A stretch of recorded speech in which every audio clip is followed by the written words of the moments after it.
I intuit in the way you've written about me that you think I'm too political, sometimes too polemical, and maybe too moralistic.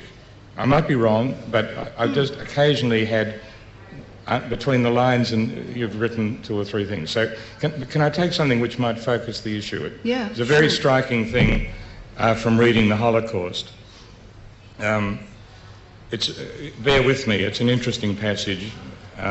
It'll take me a minute or so to read it.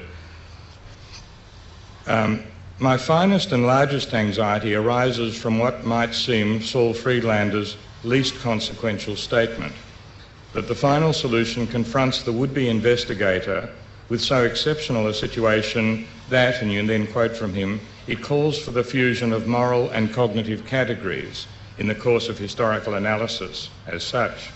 That is, that in the course of analysis, objectivity cannot and ought not to be the aim. That, to my mind, is a disastrous step. While the moral burden placed on humanity by the fact of the Holocaust is exigent, history will be able to educate morality only for as long as the categories are kept as separate as human imperfection allows us. Now, I saw that actually as marking one of the most fundamental differences between us. In my view, the dichotomy you make there between the objective and the subjective, or the cognitive and the moral, I don't believe in, and I've kind of never believed in. That is, I believe that it's impossible to be objective in historical work if one's moral antennae are not fully alert and if one's moral instincts are not fully engaged. And I regard, say, Friedlander, because of his moral engagement, as the single most important narrative historian of the Holocaust. I've just reviewed his recent book. But I do think, but yours is a very long tradition, particularly in the university, which is the sense that we are threatened by the moral or even the emotional. And whereas my tradition is one where head and heart have to come together for work of a certain kind. No, I think the head has to educate the heart. And that's something which is... And not the other way around, the heart educate the head? Oh, the heart might tell the head what work it ought to be doing, making the initial choice, but it seems to me very important to keep the stages different. And indeed, I do believe that distinguishes us. You begin where I will still believe there's a lot of work to be done. But you see, if you work on Aztecs, it's a pretty good way to be taught that it's not much good letting your heart operate in sync with your head, because you know you are faced with a massive task in understanding what they thought they were doing when they killed people in slow motion. That has to happen before you can make any kind of moral evaluation of them. I am slow to judge, partly because I'm slow on that kind of issue myself, but also because in my experience in history, it is the process of thinking through the evidence you've got, your own responses to it, which have to be analysed very carefully to see what they're doing to your response to the evidence, before you make a judgment which will always be ultimately tentative. Yes, you see, I mean, I think it differs with the Aztecs, where the element of the understanding is much more difficult than it is with events closer to us and culturally more similar. But I don't think great historical work in the end can ever be written if there is this objective-subjective divide. I mean, all the time, for example, why do I like Friedlander's history of the Holocaust better than Hilberg's? And it's not because it's more sophisticated. It's because his faculty of understanding, his capacity to understand, but his faculty of judging Seeing even the examples he chooses to illustrate what he takes to be the nature of the event draws, in my view, from something that I think you would think is not objective. I do think that it's a very big marker in the, it's the relation of head and heart that I think is one of the real markers of the distinction between us. No, I would deny that. I believe there has to be a reciprocating action, but it is very important to look, and I've got a quote from the great Charlotte Delbo, who is a woman I drew on a great deal in reading the Holocaust, a French woman who was held at Auschwitz and who waited 20 years or so before she could bring herself to write on what she had seen there. She was not Jewish, she did not suffer as much as many of the people around her. And she has the great journalist's sense of the importance of the recorded visual moment. She separates out looking and seeing, okay? You look, and then you locate what you have been looking at in your moral vision and you see. This is how it works. This is a brutal moment, but it happened, and therefore, this is where the morality comes in, we have an obligation to pay attention, okay? This is what she writes. A woman is being dragged by the arms by two other women. Quote, a Jewish woman. She does not want to be taken to Block 25. Block 25 was the holding barrack for women condemned for the gas. Quote again, she resists. Her knees scrape on the ground. Her clothing, pulled up by the tug of her sleeves, is wound around her neck. Her trousers, men's trousers, are undone and drag inside out behind her, fastened to her ankles. A flayed frog. Her loins are exposed, her emaciated buttocks, soiled by blood and pus, are dotted with hollows. She is howling. Her knees are lacerated by the gravel. Try to look, just try to see, says Delbo. Well, I don't think the objective and the subjective are divided in the sense of being divorced there, but they are placed in sequence, and she is wanting a reciprocal action between the two. And that's precisely my view of what we need to do when we're evaluating something that's happening around us. Rob mentioned Hilberg, who's something of a hero of mine, because he is, in a sense, a demented empiricist. Here is a man who was let loose in, he talks lusciously about the yards and yards and miles of archives he's let into. They're all there for him.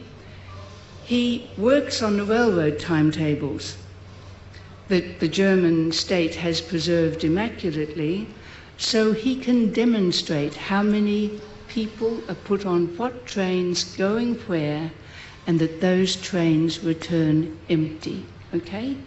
He can structure the concealed events of the Holocaust, the process of the Holocaust, through these dry records.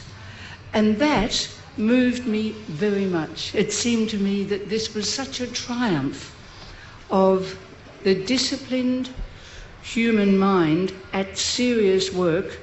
Of course it was his moral attitude, his outrage, his hatred, his passion, which was immense, which led him to that immense labour and fueled it.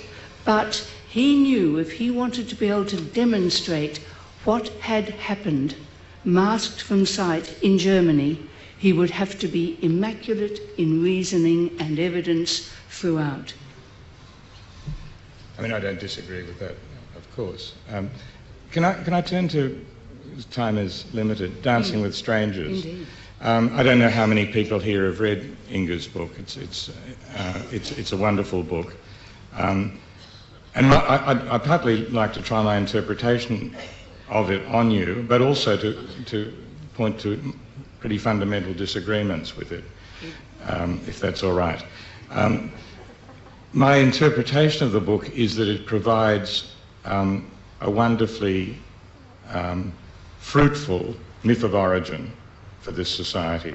It's a book about the first couple of 2 or 3 years, and particularly the relationship between Captain Phillip and Banaloon, as others call him Benelong, but for very good reasons. Inga wants to get rid of the banality that has surrounded that name and restores him to Banaloon. And the relation breaks down, but there is in it, it's a wonderful study of cross-cultural attempts at understanding and then the breakdown of that understanding. And it seems to me to provide I said that in it, I wrote about it at the time, but I noticed recently, for example, someone I admire immensely, Patrick Dodson, gave a speech, and he pointed to 2 books which he thought could form the basis of reconciliation again. One was Henry Reynolds' This Whispering of the Heart, the intimations right through our history of the injustice done, but the other book was yours. So you'll be pleased to know that. But I have actually serious disagreements with it, and you feel it's unfair that I bring them up here, but nevertheless I'm going to. And they come right at the beginning and the end of the book. At the beginning, you say, in my view, the sacred world of the Australians in 1788, the world of mind and spirit, none of it written, but stored in landscape, artefact, dance and story, is closed to us outsiders. My interests therefore focus on the Australians, by which is the Indigenous Australians, on the Australian secular life, on what we can learn from British observers during these first few years of contact, before cynicism set in about a remarkable people. Now, in a way, it's almost a technical complaint I have here, which has 2 parts. In my view, the greatest work ever done in social science in Australia was done by the anthropologists. And beginning with Hewitt and Thyssen, and then through Spencer and Gillen, then through people I know you like Stanner and others. But I have 2 comments. One is, I think that to understand the Australians is not as impossible, the spiritual, the mind, as you say it is. No. Because I think the observation done first in Southeast Australia by Hewitt and Thyssen, but later in the Central Australia and North and the Kimberleys, I think we do actually know quite a lot about that inner world because of the work of the anthropologists. And I always wondered why you didn't deploy that. Because my concern was with the very first years of contact, and it was to those years I was referring. Here I was in a situation where I wanted to write about contact, and I decided all I could do morally was, and with proper empirical base, was to take the British view, the view of the written documents, and construct what had been going on from that perspective. Because, A, I wasn't prepared to do about the one thing that anthropologists only sometimes do, very rarely, and that is to generalize across centuries and across regions. You know, I don't think the doings of the Western Desert are going to explain much to me the doings of beach nomads. Or if I want to claim that, I'm going to have to prove it, and it's going to be hard. I do not think the sacred world of Aborigines is closed to us. I think it is difficult of access, but I share your view that anthropologists are the people who'll take us closest. One of the things I regret is that anthropologists are so little read by the general public. And let me tell you, they're fascinating. And there's more than enough to get very serious insights, never complete, of course, but I had not made clear in that opening sentence that you worried about that I was referring to just 1788 and the years immediately after that, when we had none.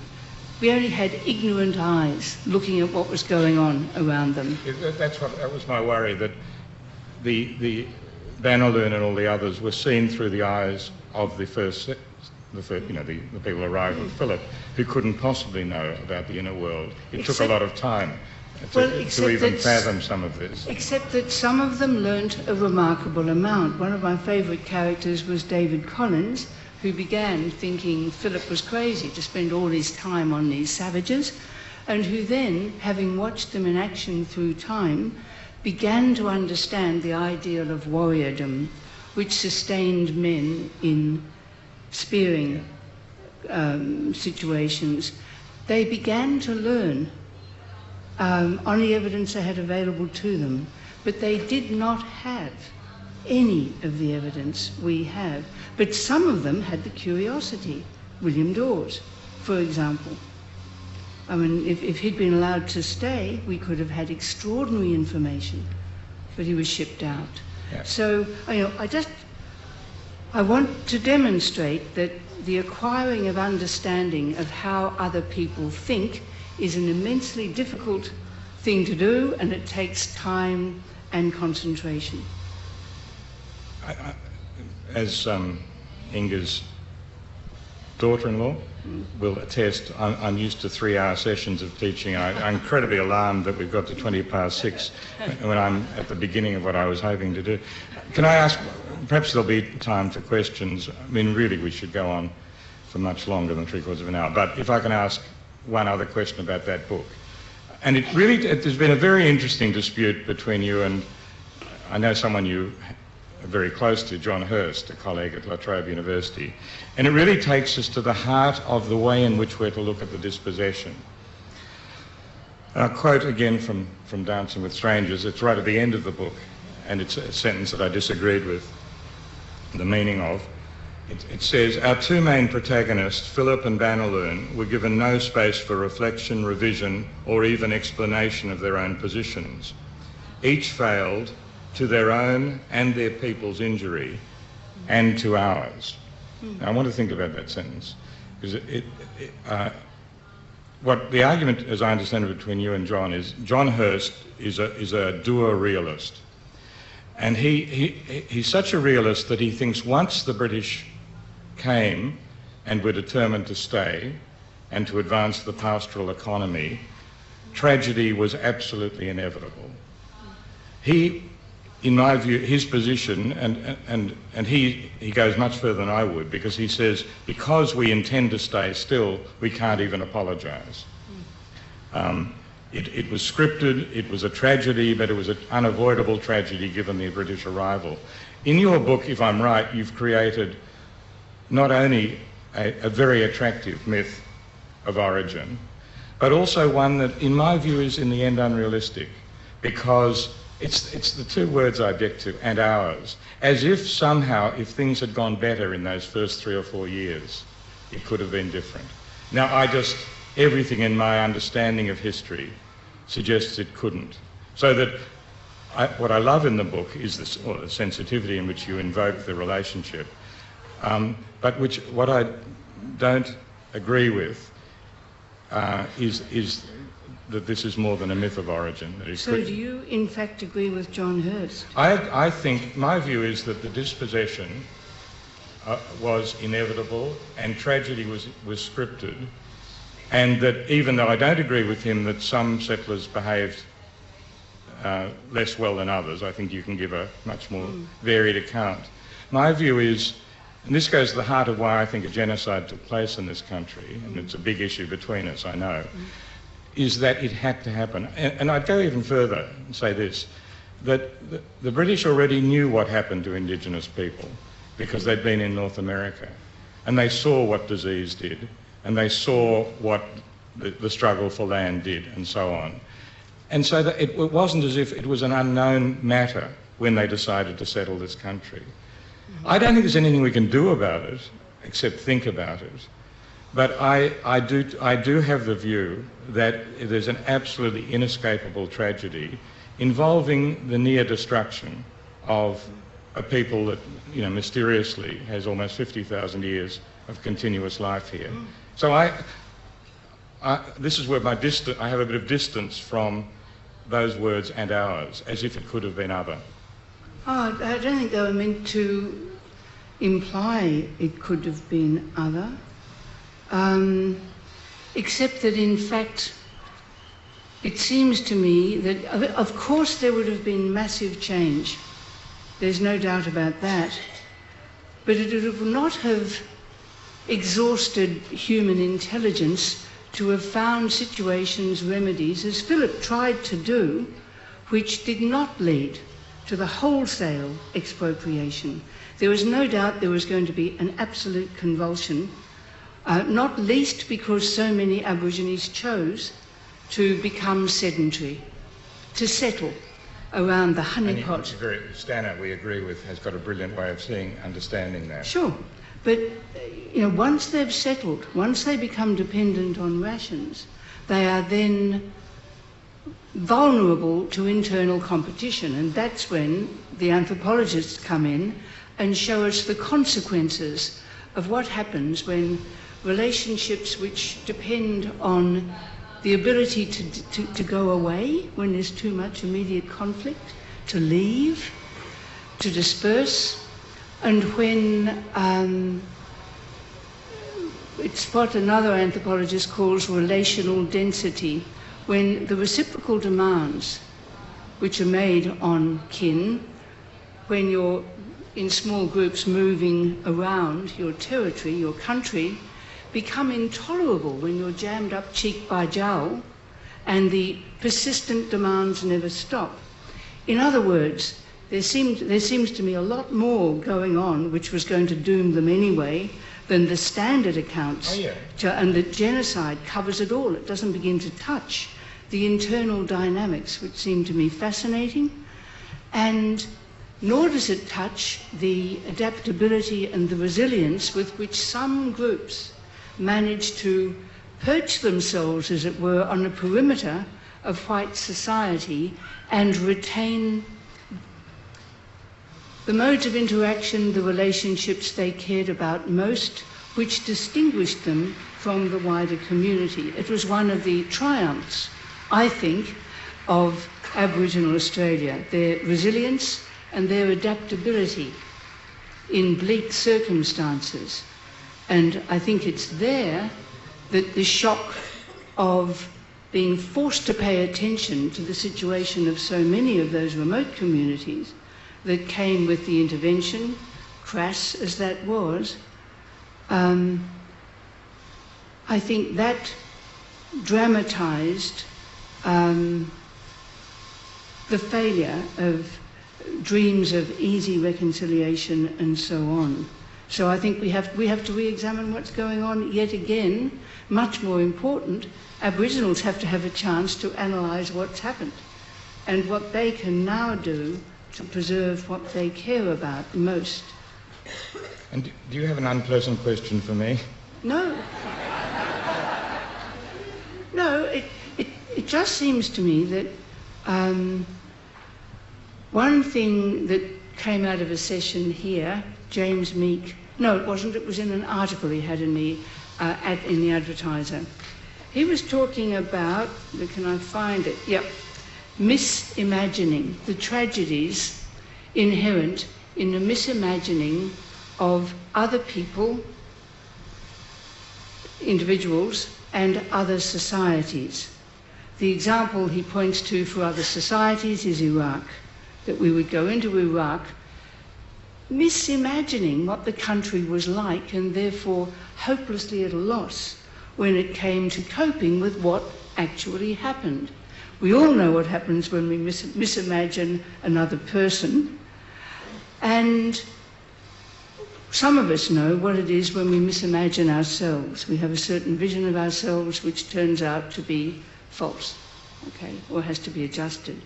Now, it seems to me that, for me, the main function of writing is giving both writer and reader a chance to imagine more carefully what it is that the other is and what oneself is. So that's where I spend most of my energies. What is happening here? What are these people feeling? Why are they feeling that? Can I be sure I've understood them properly? It seems to me, it is a nasty comment, you come in at a point having made judgments and therefore being liberated to act. I write, I don't act. Writing is acting, Yeah. is it not? You intend it to be effective. I mean, it took me a heck of a long time to make my mind up about the Aboriginal question or even to concentrate on it. If anything, I blame myself for that. But that's true of all of us. That's an issue for another day. Can I say the time's up, absurdly enough, and I'd like to go on for a long time longer, but it's hot, and I'd like to thank Inga for.